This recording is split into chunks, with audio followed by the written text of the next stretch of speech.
When you need mealtime inspiration, it's worth shopping Baker's, where you'll find over 30,000 mouth-watering choices that excite your inner foodie. And no matter what tasty choice you make, you'll enjoy our everyday low prices, plus extra ways to save, like digital coupons worth over $600 each week. You can also save up to $1 off per gallon at the pump with fuel points. More savings and more inspiring flavors make shopping Baker's worth it every time. Baker's, fresh for everyone. Fuel restrictions apply. We're excited to announce that our very own podcasting platform, Zencastr, has become a new sponsor to the show. Check out the podcast discount link in our show notes and stay tuned for why we love using Zen for the podcast. You're listening to the Archaeology Podcast Network. You're listening to the Archaeology Show. TAS goes behind the headlines to bring you the real stories about archaeology and the history around us. Welcome to the podcast. Hello and welcome to the Archaeology Show, episode 120.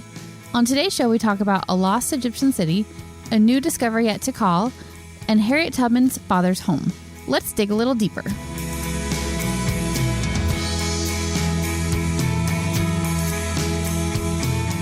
All right, welcome to the show, everybody.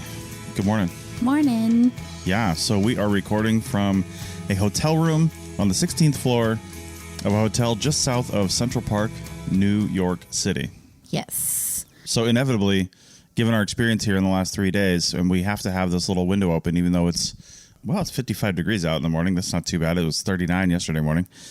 But the pipe droppers, we've got to account for the pipe droppers. That's all people do in this city every day of the week is drop pipes that echo through the city. The clanking of pipes is the constant background noise around here. Yeah, it's probably all the scaffolding. Yeah, probably. Yeah. Building it, removing it. But it's just like the sound that you hear all the time. Yeah, I can physically see no construction, and yet we will hear a pipe during the course of this show. Although it is a Saturday right now, so I don't think they care. Maybe Sunday. I have noticed it's quieter today than it was other days. Yeah. So it might help. But all right. Anyway, we're in a city, so it is what it is. It's fun to be here, and we're having a good time. Yeah, and I don't know if we're going to get any material to talk about this, but it's interesting being in a historical city and whether or not you think of New York as historical, because when you look at it, it's a very modern city at the same time. It is. But then when you get down in the streets, it's a very historical city. There's a lot of things here. Like when we passed Trinity Church, I couldn't believe.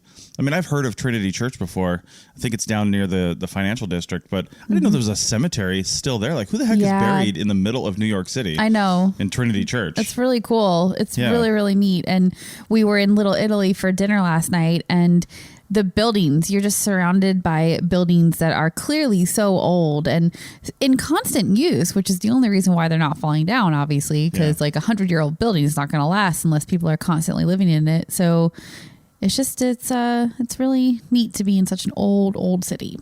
Yeah, it is indeed. So I keep going back to that Trinity Church, though. It's probably just like regular people buried there, too. Like, they didn't know it was going to be a big famous city. Like regular people 200 years ago or whatever, right? Yeah, whenever it was a thing. Yeah. So anyway, all right. So we've got 3 articles we're going to talk about today, from Egypt to Mexico to the United States. Yeah. Lots of cool stuff in the news these last couple weeks. So I'm excited to talk about these articles. Yeah, exactly. And the first one has got somewhat of a typical headline here. Yeah.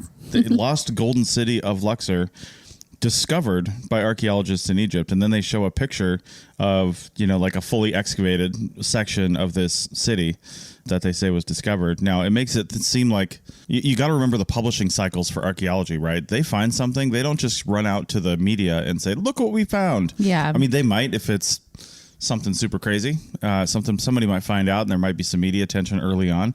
And more than likely in Egypt, there was media attention early on when this was found.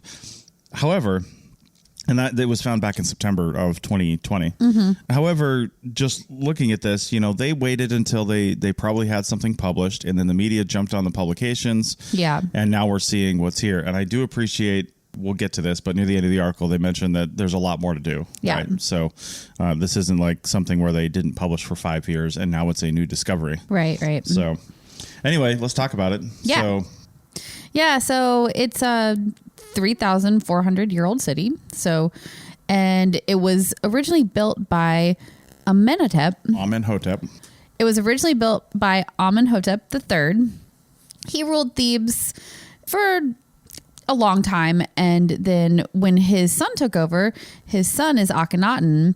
And Akhenaten, you might recall, he was married to Nefertiti, and they were like rebel pharaohs, right? So they did their own thing. They created a whole new type of artwork, that bust of Nefertiti. That's so, like, I can just visualize it in my head. I think everybody's seen it with that long neck and everything. They just went a totally different direction with the whole government and everything. And in doing so, they moved the city from where his father had built it to a city of his own that he built, like further away.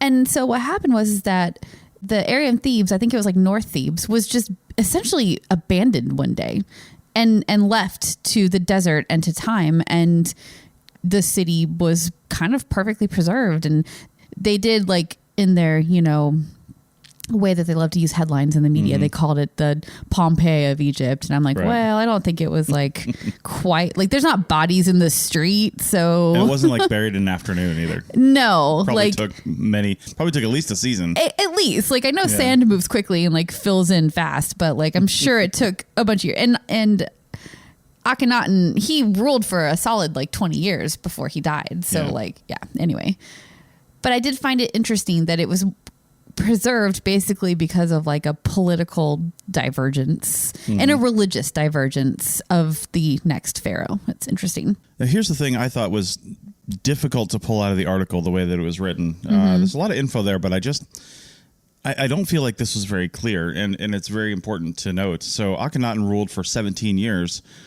and he didn't leave to the new city they were created, which was called Akhenaten, and naming cities after yourself like you do. Well, and kind of, because Akhenaten, the sun god Aten, which will come up later. Oh yeah. Akhenaten means devoted to Aten. So he went totally religious. Yeah. Crazy guy, and said, we're going with this one god, and I'm changing my name, because his name was Amenhotep IV. Oh, yeah. And okay. then he switched it. So it was like a religious,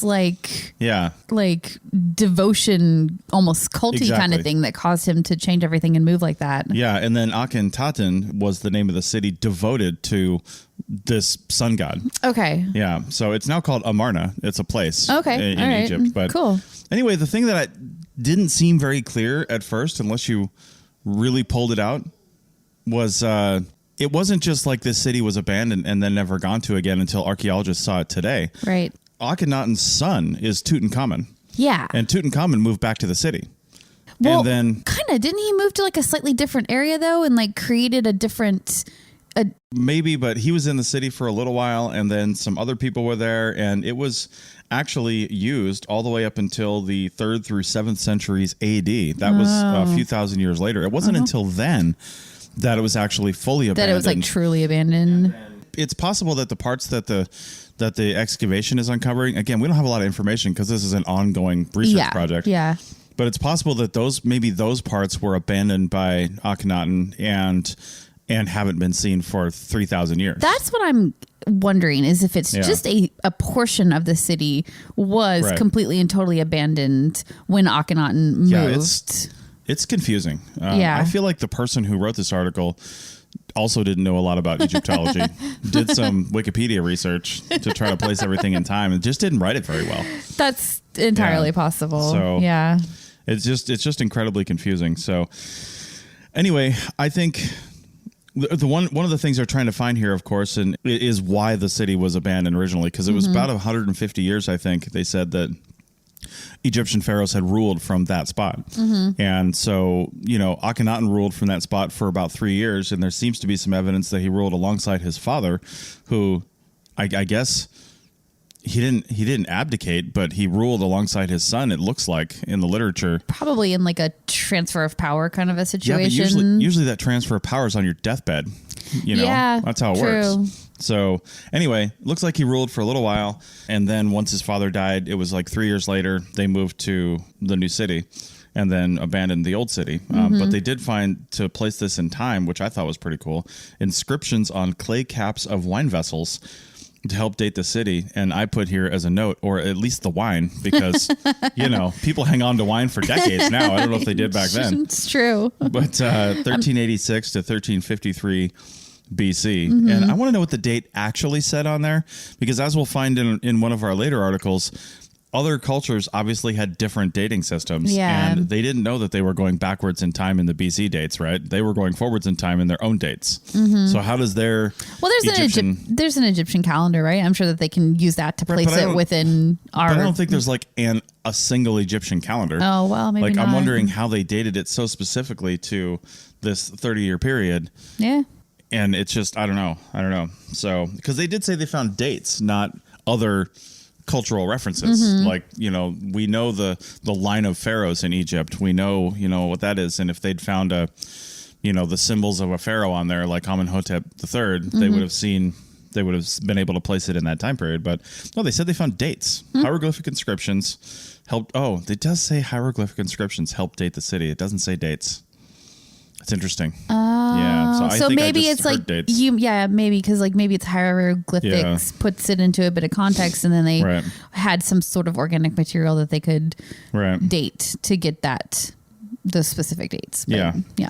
It is kind of cool too. The things that they've been finding so far, and again, it's not even fully excavated, but this is a real living city, even though it was like a royal industrial complex. It was also, there's a lot of people to help keep that sort of thing going. And they found homes of workers and where people lived, bakery, kitchen, metal and glass production, which I didn't know that the Egyptians were working with glass that early. That's pretty interesting. Yeah, I knew glass was old, but very advanced. Buildings for administration and even a cemetery. So that's pretty cool. They said there's also one of the other reasons they know that the city was used in different time periods. There's so far, there's 4 distinct settlement layers that they've uncovered that take it from that time period, again, all the way through the 7th century AD, which was only, 1,400 years ago. Yeah. So anyway, they still don't know why it was abandoned, because apparently when Tutankhamun took back over, the government, presumably led by Tutankhamun, but presumably really led by somebody else, because Tutankhamun was like 9 or something. he's like the boy king, right? And he only ruled. He was barely he was a teenager. he was barely an adult when he died, right? Yeah, he was pretty young. Yeah, he was pretty young. But the point is, somebody else was probably advising him on a bunch of things. Yeah, and I don't know who's really pulling the strings there, but he moved the kingdom, and all traces of Akhenaten were removed. And it wasn't his whole entire reign wasn't even rediscovered until I think it was the 1800s or something like that. When they found his tomb. They found something, and then they rediscovered the fact that he existed, and then started finding other stuff about him. So now people are really curious as to, well, obviously learning more about him. But also trying to see if there's any traces in this lost city. Even though he only lived there for a few years, can they find out anything that would tell them why he moved it? And I think the answer is probably pretty clear. It's religious. Yeah. Anytime you go from lots of gods to one god, you're going to piss a bunch of people off. Yeah. And he was crazy enough about it to change his name. And I think some of the evidence I would try to look for would be evidence of the other gods, because they always have like these gods either in inscriptions or as, sculptures or paintings or something on the walls and all around. I would want to find evidence that, yes, this looks like an older god, but it's clearly been disfigured or destroyed. And see if there's actual still evidence of that. Yeah. Yeah. Because that seems like the reason he left. And you see people who want to leave a situation and not be reminded of the things that are there, probably just wanted a fresh start in a new city devoted to the sun god, not an old city that constantly reminded him of the gods that he was not a part of anymore. And these Egyptian pharaohs, they really consolidated their power in a very like narcissistic, I'm closely related to the gods kind of a way. And they were gods. Yeah. So like if he really wanted to like switch this entire civilization that he's in charge of, he had to make a hard break and a hard separation and be like, this is done. Now we're going this new direction and this new way. And I think physically moving it was probably his only option for really, truly solidifying that change with the people that he's, ruling over. So that's probably why he had to do it. And, that left behind a city for us to discover centuries, millennial later. So it's pretty cool, actually. Yeah, and I looking through my notes here, I wrote down that it was actually the discoverer of his city, Akhenaten, now Amarna, that brought his reign to light. Yeah. Yeah, so it makes me wonder, sure, Tutankhamun moved the royal house back to, actually to Memphis. Yeah, to Memphis. To Thebes for a little bit, but then also Memphis. And then and that's not Memphis, Tennessee, by the way. Thanks for that clarification. Although Memphis, Tennessee has a lot of Egyptian craziness going on. Oh, does it? Yeah, there's like some hearkening back to its name. It's named after it. Yeah. So anyway, the discovery of that city is what brought his reign to light. But I don't know anything about that city. We didn't research that for this article. Like, did it continue? Because all these people that are workers and stuff, are they like, all right, great. I guess the crazy pharaoh's making a decision today. Let's pack everything up and leave. I mean, kind of, but like if it's happening every 20 years, it's kind of like, okay, whatever. Like that's not. Yeah, but I don't even understand this small-ish city of the Royal Industrial Complex that was inside Luxor. Like the rest of the city was basically still there, and they moved the royal house and all this to a new city. But there were presumably still people nearby. I'm shocked that it was actually abandoned to the sands, unless he decreed and left guards there that said no one's going to live here. You can't use this area. We're going to block this place off. Maybe. And then it wasn't looted, maybe, and people were just not allowed to come in, because why wouldn't squatters come over and say, look at this house? I bet you're totally right. And from what I was reading, it was definitely like on the north end of the city. So maybe it was already a bit geographically isolated as far as that goes.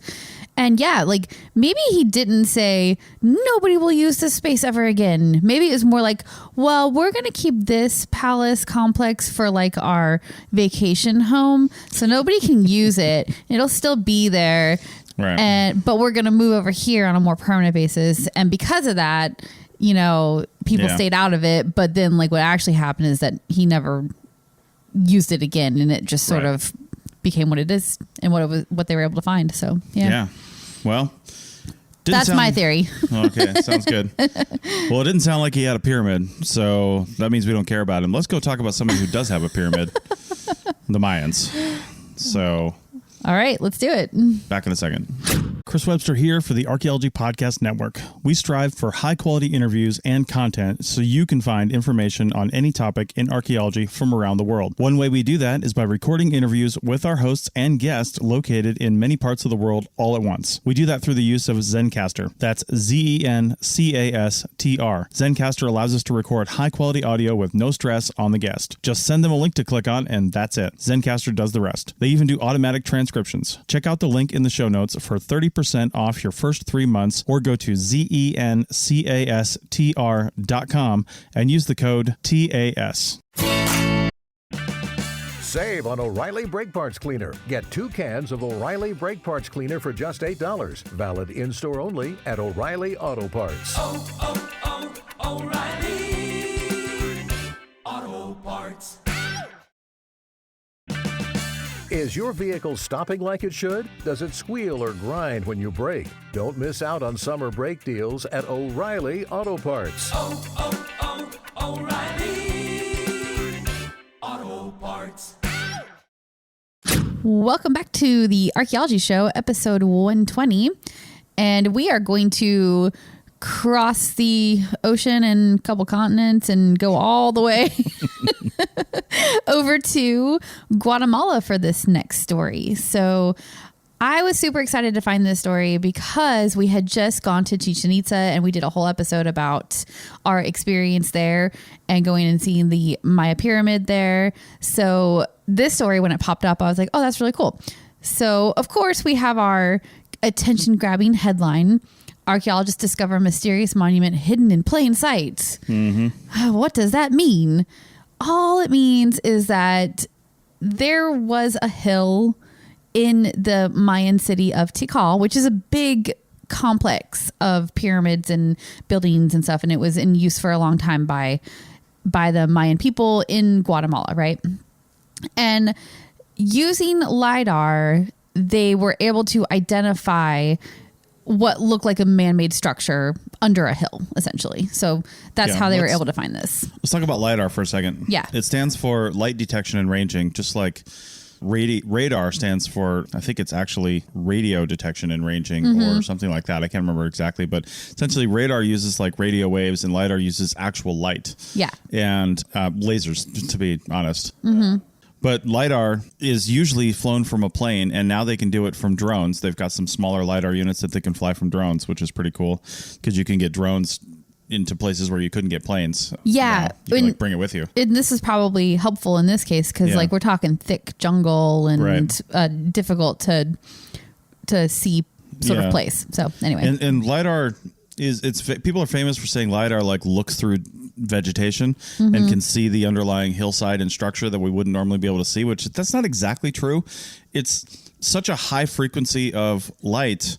It really just, as the aircraft is flying, you might think that it's thick vegetation that you can't see the ground, but there's little holes and little things like that. And it really just, it does look around and in the vegetation, and it bounces back in such a fast nature because the instrument is measuring the time that it sends from the aircraft and then comes back. And that gives it the distance. And then it's going so fast that it's going through those microscopic little holes in the vegetation that'll get you to the landscape enough that it can paint a picture. Yeah. So in that sense, it does kind of look through vegetation. If it was truly looking through vegetation, it wouldn't be so lumpy when you look at the LiDAR images. Because it's picking up some of the vegetation too. And also this was under a layer of soil as well. So it's like... Right. But the soil usually takes on the characteristics, the shape of the soil. The shape of it, of the massive stone structure beneath it. Yeah. So that's what we're seeing. Yeah. So that's LiDAR. And just a quick note too, I don't know why it surprises me still, but all these new pyramids they always find using LiDAR. It's like the pyramids. If I were a researcher down there, I'd be like, "Are you kidding me? There's been a pyramid over there. Another one." Like the whole time we've been here, I know. It's just been sitting there. Well, I think if you're a researcher down there, you just kind of know that like there's probably a pyramid on every rise in the land because like that's just where you're at. But yeah, the Mayan city of Tikal in Guatemala was a central hub of the people for a long time. And so geographically, I kind of like want to put this in perspective because I'm not super familiar with the, Central American geography, but basically Tikal it's almost directly east of Mexico City and Teotihuacan, which was at Mexico City. So if you can get that in your head, it's a little bit further north, like they're not exactly on the same latitude, but we're talking like 800 miles, away from each other and very similar in latitude. So there you go. There's your placement. And then we went to Chichen Itza, which, the Yucatan like sort of curves up of Mexico. So that was almost like directly north of Tikal. So, and that was in use later on. We're talking a much earlier time period right now, not the Chichen Itza time period that we talked about in our last episode. So there's your placement of these cities and places geographically and in time a little bit. But what I loved about this is that they started excavating this pyramid like you do because, they're just trying to find more about the city and the people and learn about it. And they realized as they're excavating that this pyramid looks much more like the structures that you see at Teotihuacan, which is 800 miles west of there, right? So they're like, what's going on here? And they keep excavating. And by the time they get done, well, not fully done, but get to see a bigger picture of it, they realize that it looks like a half-size replica of the Citadel. And the Citadel is like the biggest pyramid in Teotihuacan. So they're that's just an interesting mix of architecture that you would find from a completely different civilization right in the heart of the Mayan city. And they don't really know if people from Teotihuacan built it or what's going on there, but it seems likely that it just represents like how the two cities sort of traded with each other and information is going back and forth and people and stuff like that. So that's sort of where they're at, is that probably some people came from Teotihuacan to live in Tikal and brought their preferences with them, I guess you could say. All right. Archaeologists, right? What? They want such clear-cut answers to things. We all want to just be like, well, this is here, which must mean that this and blah, blah, blah, blah, blah. Listen, there's more than one way to build a pyramid, right? Now, if your method of building a pyramid was completely steeped in, religious tradition or something like that totally makes sense. Like, you're going to build a pyramid in a way that, makes sense for you. So, but if the people of Teotihuacan are up visiting and they're like, hey, let's have a little embassy here and, and meet up, that could be one thing as well. But also, we're talking about pyramids, and how different was it? Different enough that they could tell. Yeah. But isn't it just like the people, the engineers at Tikal were like, hey, that looks cool. Let's try one of these. It could have been. You're totally right. It definitely couldn't have been. But there's more to this story, which I'll continue here in a minute. But the pyramid, the citadel in Teotihuacan is like a true step pyramid. And it's not like the ones at Chichen Itza and some of the other Mayan ones, which were like more vertical, and like smaller steps that go up. This one is like giant platforms, and each step in the pyramid is way bigger than the ones you see on the other Mayan pyramids. So it is really like a fundamental structural difference. Now, that's not to say they weren't copying what they saw at Teotihuacan. But what we can definitely say for sure, though, is that there is an exchange of information and people going on, and a friendly exchange, right? Yeah. Because they were seeing what was happening there and incorporating it into their city, or people from Teotihuacan was coming there and bringing it with them. Whatever way it happened, it was like a friendly relationship, probably. One thing that would lend to the idea of it being more of a relationship, and this was more like I keep saying like an embassy, but embassies in cities are often decorated in the style of the place where the country is from, right? So it's a little more distinct. Yeah. So I know they probably didn't have the concept of an embassy, but they could have had a similar thing if like the people from Tikal are trading or something like that over there, and they want a place to go, whatever. I don't know, but if they were incorporating these building ideas into Teotihuacan, that's a totally different thing, because then you're not going to see like one massively distinct structure. You might, but you're also going to see those elements morphing and changing from the stuff that they're doing on the everyday basis. You're going to see their own designs starting to change and maybe incorporate elements of this, to them, new design. Yeah. And that's how that works. The whole thing is going to change. And presumably you might even see changes in Tikal in the same way, That is an interesting idea, because I didn't get the impression that that's what they're seeing. Like, they're not seeing sort of the micro changes that happen when two cultures influence each other. Yeah. And maybe it's there and it just wasn't talked about in this article, or it's just a harder thing to like find evidence for. I don't know, but who knows? Yeah. And just another note on the pyramids here, like as I'm saying, there could be other structures that incorporate the elements of both building styles or multiple building styles. Maybe we just haven't found them yet. Yeah. Because they just found this pyramid. That's true. And so, obviously the jungle likes to hide pyramids from people. How many other pyramids? Who knows what else is hiding? Yeah. How many other pyramids are being hidden? And also, I think back to Chichen Itza, right? There's 2 other pyramids inside of the main temple at Chichen Itza.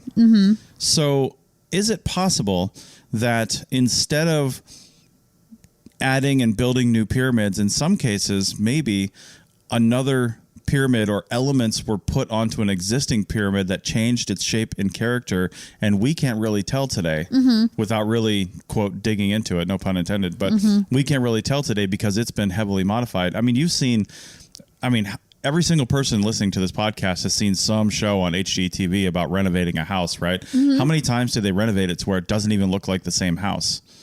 Is that possible that they could have done that back then, where they added some elements to it and changed it with stones, though? Like, that's a little bit harder. If you've got a step pyramid and then you take those steps and you fill those in with other stones and do things, you can drastically change the shape of that thing. I mean, that's definitely possible. I wonder if we do see that kind of changing of shapes in the archaeological record.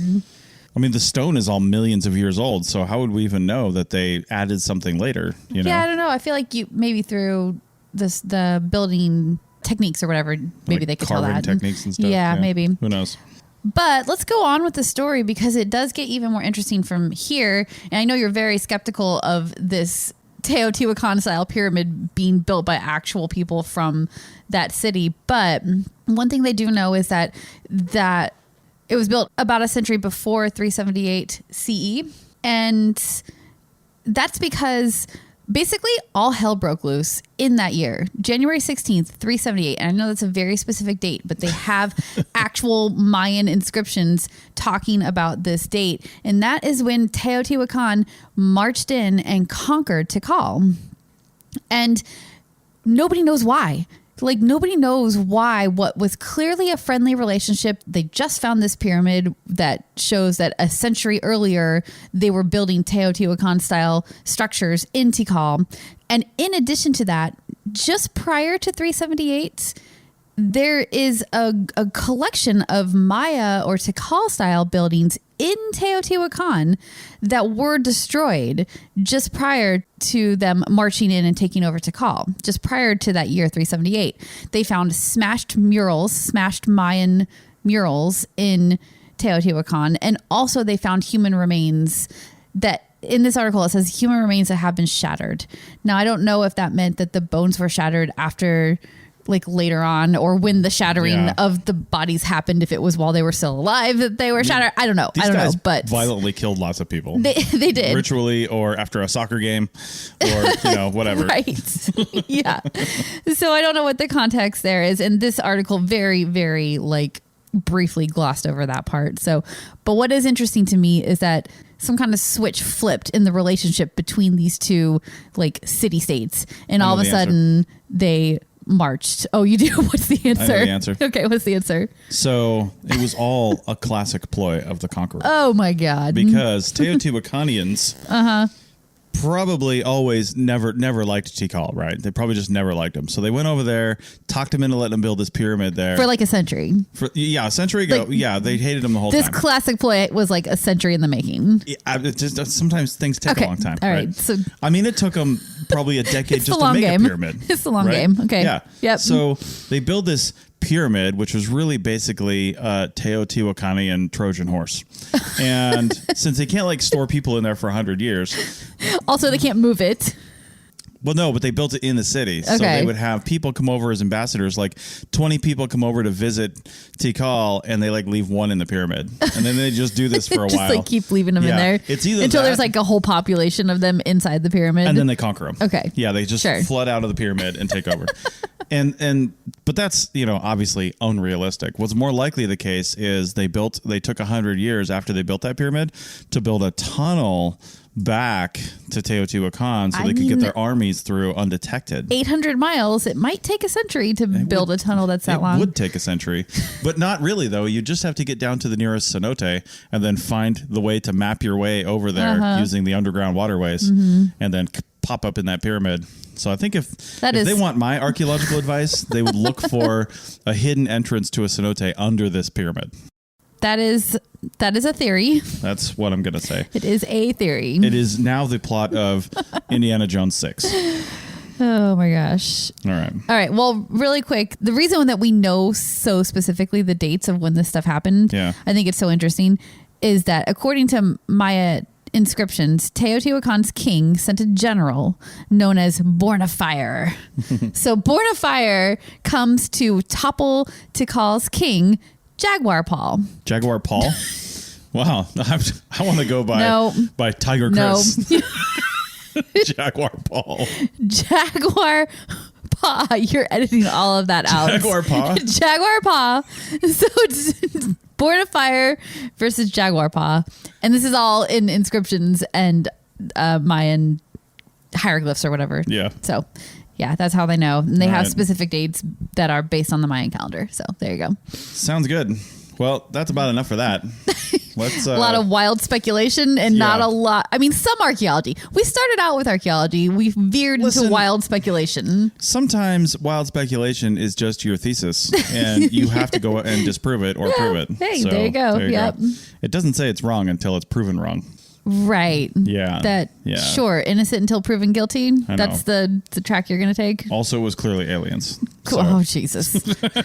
Can we please leave aliens out of this? Always. Right. Well, let's be done with that. And then we're going to move off to the United States. Jaguar Paul out. You may have heard my pitch for membership. It's a great idea and really helps out. However, you can also support us by picking up a fun t-shirt, sticker, or something from a large selection of items from our TeePublic store. Head over to arcpodnet.com/shop for a link. That's arcpodnet.com/shop to pick up some fun swag and support the show. When you need mealtime inspiration, it's worth shopping Baker's, where you'll find over 30,000 mouth-watering choices that excite your inner foodie. And no matter what tasty choice you make, you'll enjoy our everyday low prices, plus extra ways to save, like digital coupons worth over $600 each week. You can also save up to $1 off per gallon at the pump with fuel points. More savings and more inspiring flavors make shopping Baker's worth it every time. Baker's, fresh for everyone. Fuel restrictions apply. Is your vehicle stopping like it should? Does it squeal or grind when you brake? Don't miss out on summer brake deals at O'Reilly Auto Parts. O'Reilly Auto Parts. All right, this is Jaguar Paul. Welcome back to the Archaeology Show. Honestly, like I really thought you were going to just like edit all that out and we could move on from it, but you just keep bringing that joke back like it's not dying. So if we got any artists out there that could do me up a t-shirt for Jaguar Paul, we'll give you a percentage of the profits and we'll put it on our TeePublic store. All right, so we're going to move now to the United States, and we're going to move to a pretty cool excavation that's happening right now. And this is based on a CRM project, or cultural resource management. Yeah. And that is the type of work that I do, that Rachel does, and that most archaeologists in the United States are actually CRM archaeologists. There's fewer academic archaeologists. Well, there might not be fewer academic archaeologists, but there's definitely fewer digs, so to speak, because they'll work on something for decades. Yeah. Whereas we'll work on something for 3 weeks and move on to the next thing. Yeah. So this was a CRM project. We'll get a little bit into that later, but let's have the synopsis here. Yeah. Well, we're talking about the cabin that was owned by Harriet Tubman's father, and they think that they have found the location of it, basically. Harriet Tubman was born Araminta Ross in the early 1820s. That's another cool name. I know. I love that.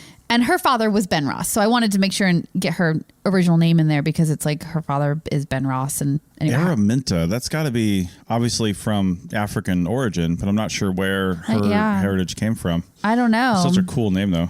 Yeah, very cool. Yeah. So her father, Ben Ross, was a slave, obviously. And he was freed after his owner's death. And he also was given the 10 acres of land that this cabin is built on. And that was in like the 1840s. So, and I'm not sure what Harriet Tubman's story was with being freed or whatever, but she definitely like worked on that property with her father after it was given to him, and he sort of started working that land and supporting his family through the working of that land. They think that he harvested trees on the property and sold them to shipbuilders in Baltimore. This cabin became the livelihood for Harriet Tubman and her family. Like this land, the cabin, the property, all of that. Yeah. Okay. And they think that Harriet Tubman probably learned to navigate the forests and the waterways and the area from her father and from working this land. And she used that knowledge to help slaves escape on the Underground Railroad later on in her life. So that's sort of the significance of it. The project itself, it was managed by MDOT, Maryland DOT. And I'm not sure if it was specifically CRM. Like, it seems like they acquired this property specifically because they thought that maybe it was related to Harriet Tubman somehow. And then they got funding through grants and things to do the testing on it to see if they could find this location, right? Well, it may not have been mandated by the laws that usually mandate that type of stuff, but a CRM firm named Search, which is an acronym, and I know that they probably found that word and then found the letters to make the word search, but it's brilliant either way. Search is a big CRM firm on the East Coast. They do a lot of stuff, and they did they do the work? They're the ones that did the work. Okay. Yeah. The article here says that they dug about 1,000 shovel tests, which makes sense because you and I have done like a phase 1 survey. in areas, not in Maryland specifically, but on the East Coast in areas like that. And like, yeah, like you can definitely dig 1,000 negative shovel tests sometimes. Like that'll definitely happen. For those of you who are lucky enough to not know what a shovel test is, it's basically count yourself lucky and move to the West Coast. Yeah, pretty much. But basically it's and especially for the non-archaeologists out there, it's essentially, and the size and depth of this shovel test varies depending on what state and area you're working in. But essentially, you're walking usually what's called a transect, but you line up a bunch of archaeologists. They've all got a shovel and a screen, and then they're lined up a certain distance apart, usually 15 to 30 meters, depending on what you're doing. And then you move the same distance forward and you dig a hole. Some places, the standard is typically a 30 centimeter or about 1.5 feet or so diameter hole. And you dig it usually down, to be honest, as deep as your shovel will go, or until you hit rock or a water table or something that will stop you. Something that you know is like a sterile level. If you can make that judgment based on the soil. And sterile means no artifacts, right? So sometimes if you're digging in levels, like if you're stopping every 10 centimeters to document what you found, some people will say dig until you have 2 sterile levels. So if you have 2 10-centimeter layers that had nothing in it, they'll call it good, right? Yeah. But again, it's all regional. It depends on the archaeology in the area. It depends on the geology. It depends on a lot of different things.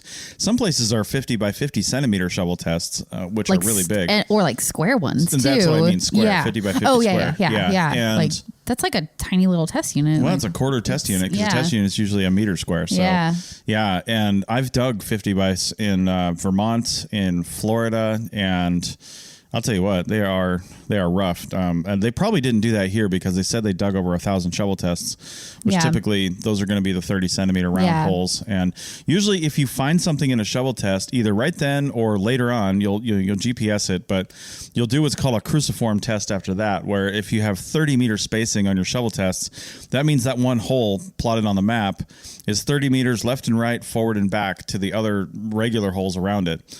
And presumably all those holes are negative, right? So if you find one positive, you're going to dig until you find 2 negative holes. So you'll go out 15 meters in one direction, in all directions. And if that hole's negative, then you're done in that direction. But if that hole's positive, then you dig a little farther out. Yeah. You go half the distance between that hole and the next hole, and you keep doing that until you find basically 2 negatives in a row. Yeah, basically and like you do a boundary. It in all directions. Yeah. And you end up with this amorphous shape that is presumably where the bulk of your site is, and then you come back later on if the project determines it, and you do what's called like a phase 2 or testing phase, or they can just, depending on what's found, go straight to block excavation where you're digging everything up. Yeah.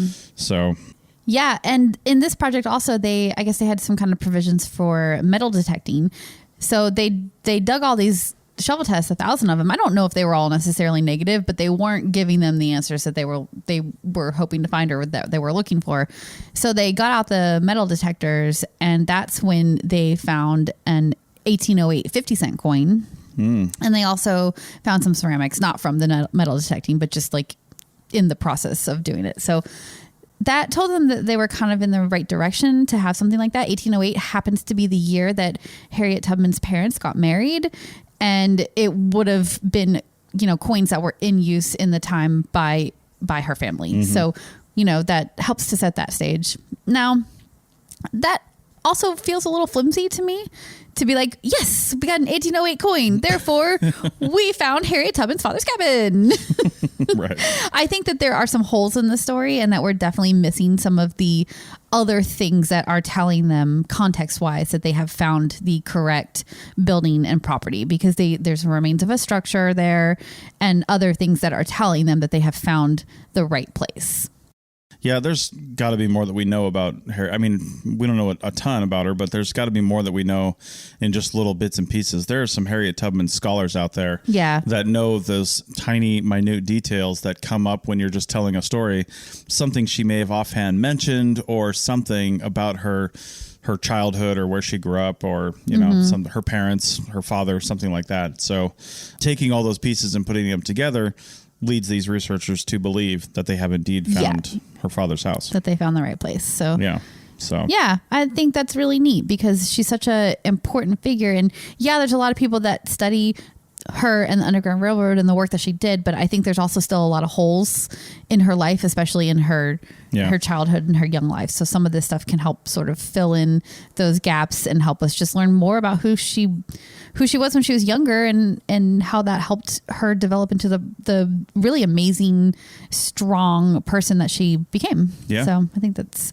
really neat. And I would love to keep an eyeball on this story and see how much more they find and how they're able to like really truly know that they have found the cabin of Ben Ross. Yeah, indeed. All right. Well, with that, we're going to end this podcast. I will say it always happens periodically, but we've had some people sign up for membership to the APN at arcpodnet.com/members. And some people get confused and think that they need to pay us to listen to podcasts. No. I have to stress that our podcasts are always and will always be free. Yeah. Now, I'm saying that even knowing that Apple rolled out podcast subscriptions that you can pay for just last week as we're recording this episode in the end of April. So who knows? There might be some bonus content or something, but we have our own membership site that we put bonus content on for members only and things like that. I don't feel the need to give Apple 30% of that for that privilege. So we may or may not go down that road, but we'll see. What I'm saying is you can always you're listening to this podcast, but we have more podcasts out there. And to get the terminology right, an episode is what we're doing right here. A show is the entire show. You know, so we have lots of shows on the APN. That doesn't mean we have lots of episodes here, although we're recording number 120. But other shows on the APN, we have at least like 12 or 13 other active shows, and then at least 10 or 15 more in our back catalog that are no longer active. So lots of stuff that you can go and find, and it's all free. Go listen to it. If you decide that you want to give us a little something to help us keep this going and all the volunteers, and because it's not free to do this, then we have the membership that allows you to listen to ad-free shows and allows you to basically communicate with other members of the ATM. But more importantly, it just is a donation that you're basically giving to us on either a monthly or annual basis. Yeah. That just allows us to, keep it going. Yeah. So when you're scrolling around on the APN site looking for shows and stuff, yes, of course, there's pop-ups for you to sign up for our mailing list so that not that we use it that often, but when we do, you'll get emails from us about shows and cool things like that. And also to sign up as a member. But none of that is required. So don't feel like you have to sign up for anything to get the content. No. Just go to wherever you download podcasts from and you can get all of them for free. Just type the name in of the ones you're interested in and they're right there. Or you can listen directly on the website too. But that's right. Yeah. Okay. Well, thanks everybody. And we'll be back next time. Thanks for listening. See you later. Jaguar Paul out.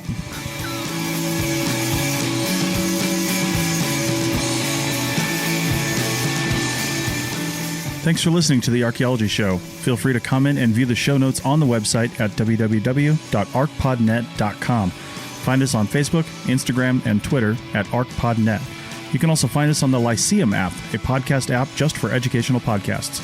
Music for this show is called I Wish You Would Look from the band Sea Hero. Again, thanks for listening and have an awesome day.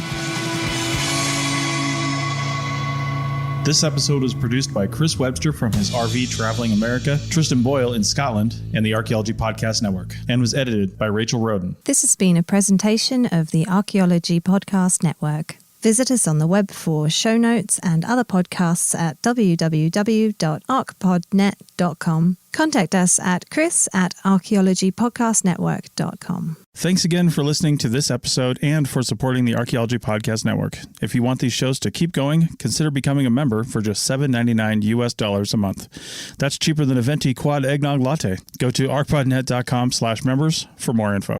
When you need mealtime inspiration, it's worth shopping Baker's, where you'll find over 30,000 mouth-watering choices that excite your inner foodie. And no matter what tasty choice you make, you'll enjoy our everyday low prices, plus extra ways to save, like digital coupons worth over $600 each week. You can also save up to $1 off per gallon at the pump with fuel points. More savings and more inspiring flavors make shopping Baker's worth it every time. Baker's, fresh for everyone. Fuel restrictions apply. People are driven by the search for better. But when it comes to hiring, the best way to search for a candidate isn't to search at all. Don't search, match with Indeed. The hiring process can be slow and overwhelming. Simplify hiring with Indeed. Indeed is your matching and hiring platform With over 350 million global monthly visitors according to Indeed data, and a matching engine that helps you find quality candidates fast. Ditch the busy work. Use Indeed for scheduling, screening, and messaging so you can connect with candidates faster. Join more than 3.5 million businesses worldwide that use Indeed to hire great talent fast. Listeners of this show will get a $75 sponsored job credit to get your jobs more visibility at Indeed.com/PODKATZ12. That's Indeed.com/PODKATZ12. Terms and conditions apply.